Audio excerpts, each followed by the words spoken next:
আজকে আমরা জোড় সংখ্যা সম্পর্কে জানব। জোড় সংখ্যা কিভাবে নির্ণয় করা যায়।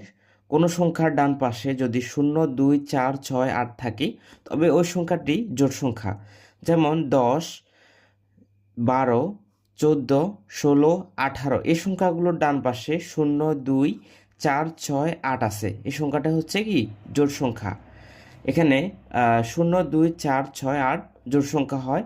যে কোনো সংখ্যার ডান পাশে যদি এই সংখ্যাগুলো বসে তবে ওই সংখ্যাটি জোড় সংখ্যা আমাদেরকে ধরে নিতে হবে। এরপর আমরা দেখব বিজোড় সংখ্যা নির্ণয়। কোনো সংখ্যার ডান পাশে 1, 3, 5, 7, 9 যদি সংখ্যাটি থাকে তবে ওই সংখ্যাটি বিজোড় সংখ্যা।